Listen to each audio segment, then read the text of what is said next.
Welcome to the Cash Flow Chronicles. I'm your host, Jonny and the founder of Catani Capital Group. For the last 2 years, I've been studying alternative assets and now help solve the problem of creating passive cash flow for creators, influencers, and busy professionals by bringing you 5 episodes a week of easy to understand education in the world of passive investing. What's up, guys? Happy Friday. Welcome to another episode of Friday Follow-Up here on the Cash Flow Chronicles podcast. I am your gracious host, Jonny, and we have made it through another glorious week. If you are anywhere on the west side of the country, it has been freezing cold. I mean, it went from literally the 40s, high 30s, 40s to like the high. I think yesterday, the warmest it got was like 19 degrees. And I go to the gym so early. Well, early enough that it's so dark. So it was, I believe, 9 degrees when I drove to the gym. So been absolutely just loving it. No, that's not true at all. It's been horrible. That's just too cold. But we have the solution. I am renting a little camp trailer, and my dog Jameson and I are headed down south to do some camping. And, a little unplug, get outside, get into nature. I should say glamping. It's glamping. I grew up camping in a tent. And can I do it? Yes, I do. And I love to backpack. But, man, if I can stay in a trailer, it's way better. So those are my plans this weekend. I hope you guys have great plans. I've got an awesome show for you guys today. We are going to be giving a review of Podfest, which is the conference that Sam and I went to last weekend in Orlando. Got some interesting reviews, some good and some bad. But first, you can stay up to date with everything I'm doing by following me on Instagram at Jonny. You can also follow me on TikTok.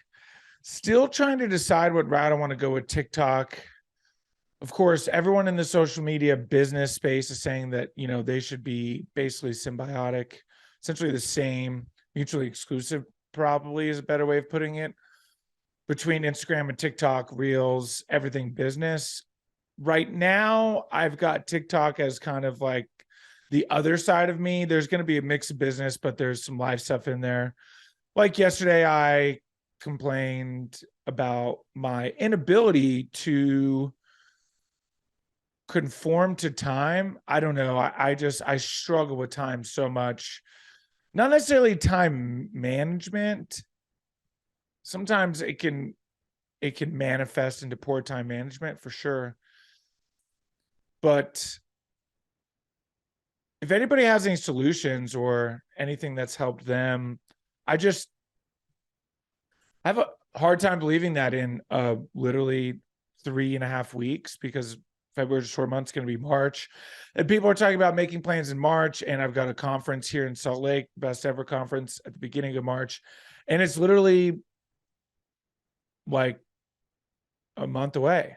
And I can't wrap my head around that. So, because if you're like me and you're super busy, your schedule, my schedule is basically planned out for the year. Now there's going to be some things that change, and there's hint, some big news coming potentially that will cause some big changes in my calendar, perhaps. But for the most part, my calendar is scheduled for the year. I know what I'm doing for the year. So I'm already preparing for like Q2, and it's just crazy to think that we're in February. So if anybody has any solutions for that, please let me know. But alas, without further ado, let's get to Podfest review. So if you don't know, Sam and I went to Orlando, flew to Orlando last week. We flew out Wednesday morning, got there. Sunshine. It was warm. It was not hot. Unfortunately, what happened is it had been in the 80s the whole time. leading up to when we got there. And then the warmest it got was 70 while we were there. So it was a bit, it's kind of one of those things where you don't want to complain about it being 70 degrees, especially when you come home and it is 19 degrees. But it is a bit of a bummer to see a string of 85-degree days and then you get there and the high is like 65, 70. That kind of hurt a little bit, but the sun still came out pretty much every day and we were able to sit outside by the pool, not get in the pool. It was not warm enough for the pool, but was able to sit outside in a bathing suit, and I got tan and it was glorious. And it was much, much needed vitamin D. And I'm extremely, extremely grateful. But Podfest. Okay. So we got there Wednesday and we go to dinner Wednesday night. And we've been working our butts off. As I mentioned last week, I've been alcohol sober now for 32 days, essentially. And what it's done for my I'm going to do a big review at the end of the 60 days, but what it's done for I'm having a huge brain fart right now. For my really for my motivation in terms of like my efficiency, my productivity. Gosh, I don't know why that word was so hard for me to find. It's late. Well, later than I usually record. It's been a long day, so you'll have to forgive me if I have some brain farts here and there. But what it's done for my productivity has been, exponential to what I was able to do while I was drinking. And I don't want to make it sound like I was doing a lot of drinking, but on the weekends, sometimes I would get carried away and go out, Friday and Saturday, and, maybe some day drinking on Sunday if it was nice weather or something was going on. So all of that's gone away. So now my weekends are productive in terms of getting stuff done or going out into nature, skiing, adventures, trips, conferences, whatever it may be. And I have all this energy. I'm sleeping incredibly. And so I'm getting so much done. And because of that, I've just been working like crazy and it's been great. But it came to a head when we landed in Orlando and we're at dinner and we're looking at the agenda for Thursday, and none of the topics are really, really doing it. Nothing is really sticking out to me as like, wow, I need to see this talk. So we pull a monster pivot, which ends up being, pivot of the year. It's, it's just started, but pivot of the year so far. And we buy tickets to Universal Studios, 2-park 1-day passes. So we can go to Universal Studios, Florida and Islands of Adventure, which if you've been to them, Islands of Adventure has all the best roller coasters, but Universal Studios has some cool attractions as well.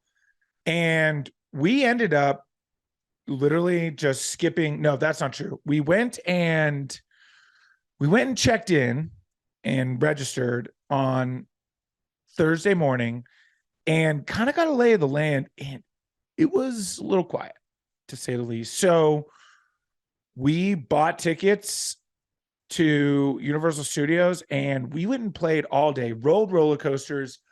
Holy cow, you guys. So I grew up actually, fun fact, I actually grew up on the Island of Adventures roller coasters. These are the first ones I was able to ride, first serious roller coasters, because at the time we lived in Florida.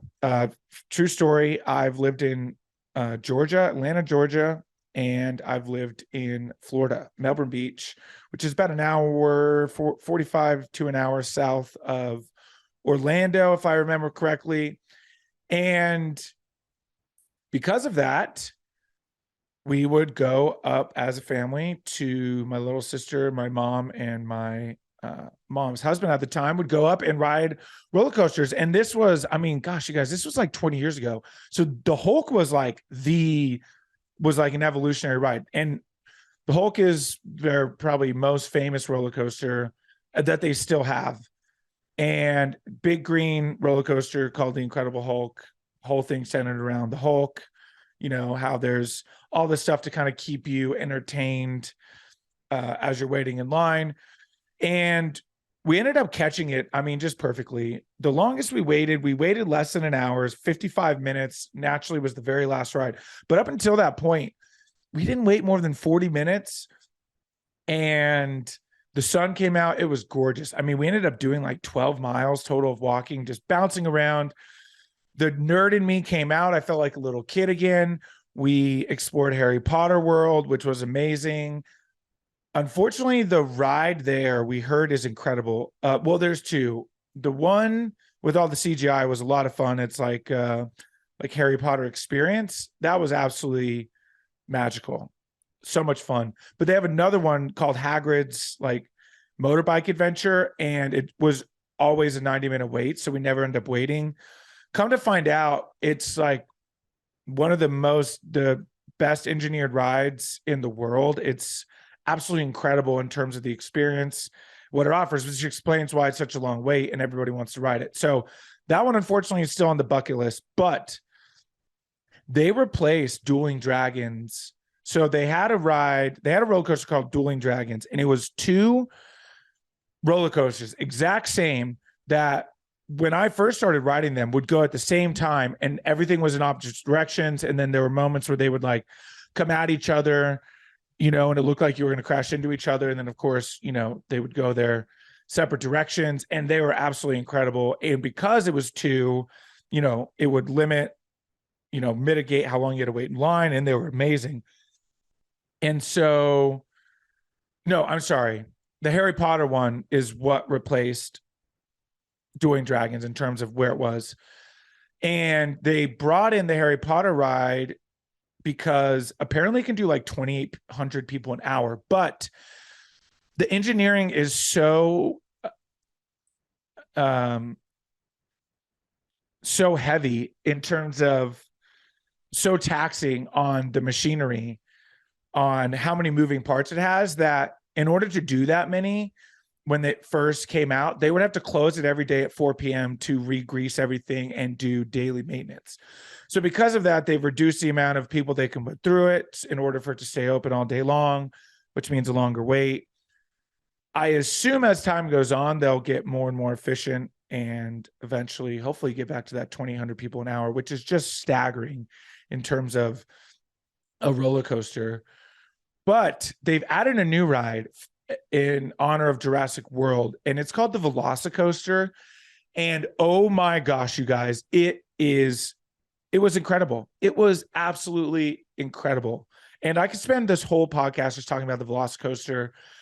We rode it. It was Sam and I's both first time riding it, and we got in the second row and literally laughed so hard we were crying because it was absolutely incredible that we lapped it. We got off and literally got back in line, waited for the front row this time, and rode in the front row. And it's just 10 out of 10, my favorite roller coaster I've ever ridden. And to end it, we rode that to close out the night. That was the last one we rode, which we got 2 35-minute waits and then 55-minute wait at the end, just because Islands of Adventure stays open an hour longer. So naturally everybody with the 2-park pass bleeds over and the lines get a little bit longer. But we rode it 3 times, and it was, every time was so fun. So that was a huge pivot, right? And just so much needed. We've been working so hard that it felt so good to just kind of unplug and feel like little kids again, and just have a day in the sunshine riding roller coasters. And my brain needed it. My soul needed it. And it's funny and goes right into what I was saying last week about, you guys, be spontaneous. Those make the best memories. That's now a core memory, because we just followed our gut feeling, and our gut ended up being correct.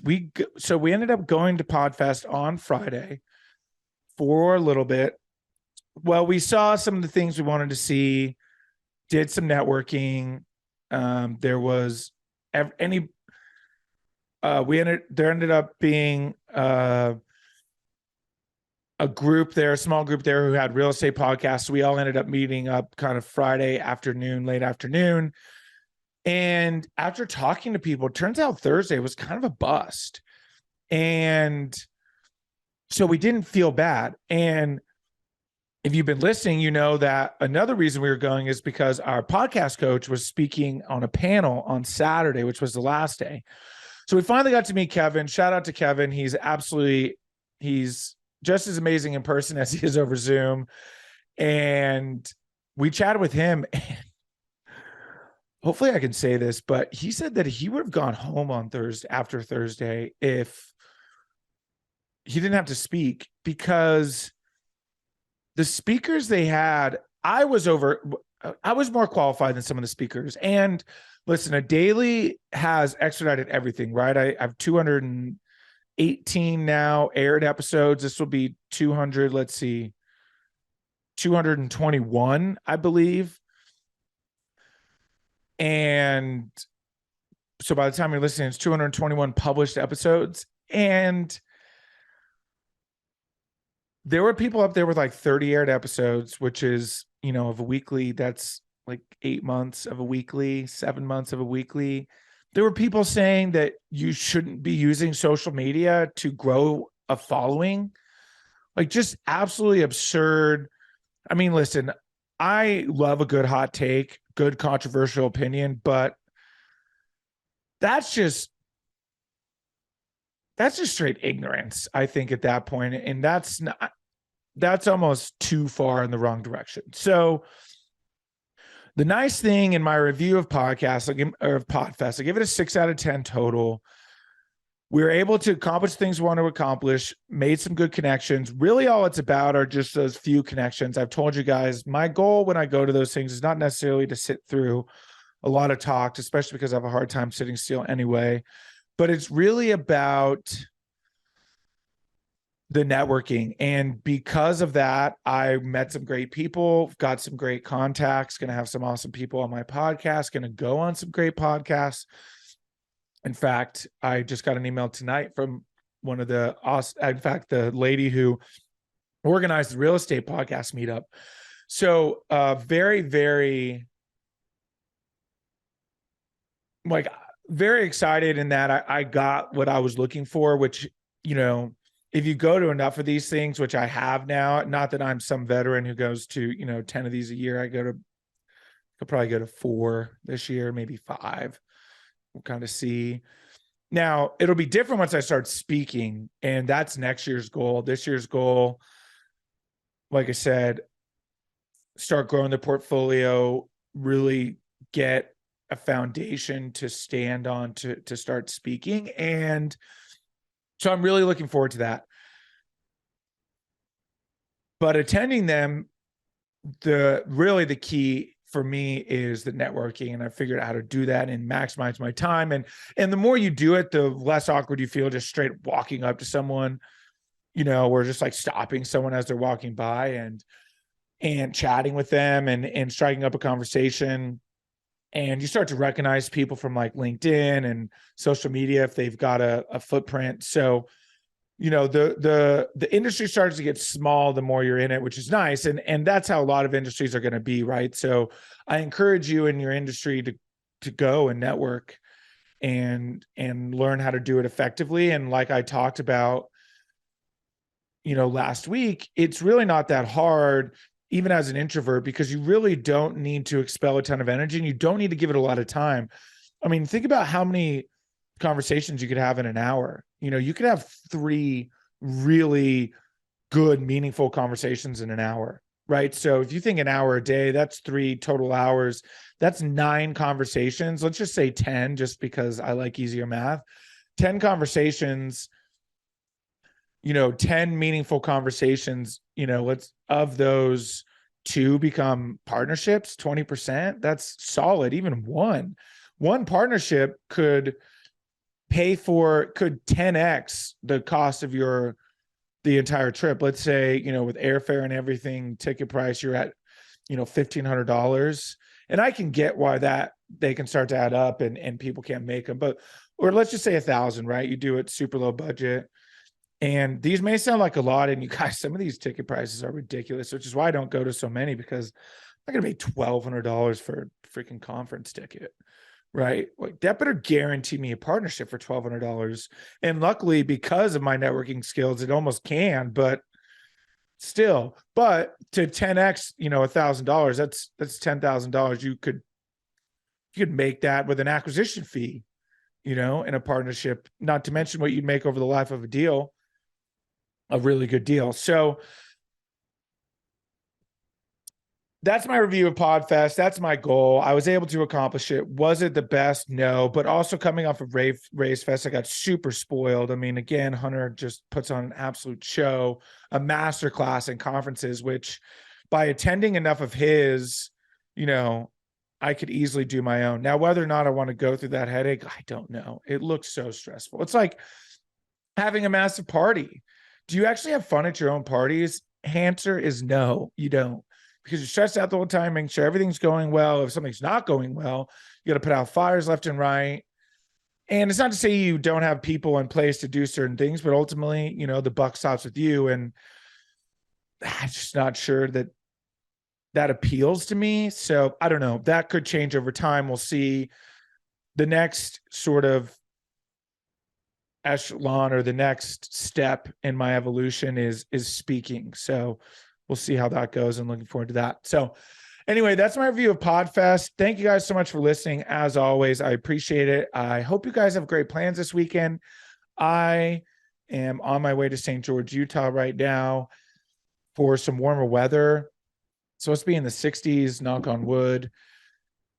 And I'm going to go just my dog and I, and you can follow me on Instagram and follow along. We're going to do some cold plunges. We're going to stay by a lake and just have a good time. Unplug. I'm going to do a lot of reading. You guys, I've started reading way more than I usually do because, again, I've got time now that I'm not drinking, and I'm filling that time with productive things, and just more productive things are happening. And it is freaky, you guys. I'm going to do, like I said, a full review. Here's my biggest challenge when it comes to this, though. Fly, Eagles, fly. Your boy is a huge Eagles fan. I, aside from living in Florida, spent most of my childhood growing up in southern New Jersey, in South Jersey, right near Atlantic City, suburb outside, about 20 minutes away, 25 minutes away from Atlantic City, which, fun fact, all of the streets of Monopoly are named after the streets in Atlantic City, New Jersey. There's your fun fact of the day. And because of that, you're only like an hour 20 from Philly. So you're closer to Philly than you are to New York, and actually to North Jersey, where the Giants play. So I was a Philly sports fan. So I'm an Eagles fan, and the Eagles are going to the Super Bowl. Let's go. Fly, Eagles, fly. And it's challenging to not want to drink at the Super Bowl. So debating whether or not I do it. The reason I would is to obviously celebrate, but almost as a test to see how I feel, to see if it's even something I want to do. Now, of course, I can go the full 60 days and, of course, drink after that, right? And my goal and my plan was to just drink on the Super Bowl and then finish out the 60 days. So I almost want to A/B test and just see. But what I am going to do is I'm going to do a full review of the 60 days, how I feel, big takeaways, all of that at the end of February, which is literally a month from now. So you don't have to wait that long. It's like 4 episodes away. Despite what my brain wants to tell me otherwise. So look forward to that. It'll be a really awesome episode because I've got some great things to touch on. Those of you that did dry January, congratulations. You made it. You may be drinking. If not, I know there are some people who did dry January, feel the same way I feel, and are continuing it. So shout out to those people. You guys, if you do drink, it's not a bad thing. It's very, very, very personal and subjective of whether or not. For me, it's not about necessarily drinking or not drinking. It's about the control and giving up that control. Unfortunately, I was not always in control of the amount. So again, we'll get to that. But to come full circle, follow me on social media at Jonny Cattani, JonnyCattani. You can go to the cashflowchronicles.com. I'm working on a lead magnet. You will be the first ones to get it. If you go to the cashflowchronicles.com, you'll be the first one to get it when it is ready. But there's an awesome video there for you to see and some other bonus material in the meantime. Hint, hint, it's awesome. So thank you guys. Have a great weekend. Stay safe, and I will talk to you next week. See ya. Thank you again for tuning in. Who do you know that wants more cash flow? Share this episode with them so you can grow your cash flow together. If you enjoyed the show, make sure you're subscribed on your platform of choice so you never miss a new episode. Go to CattaniCapitalGroup.com to learn more.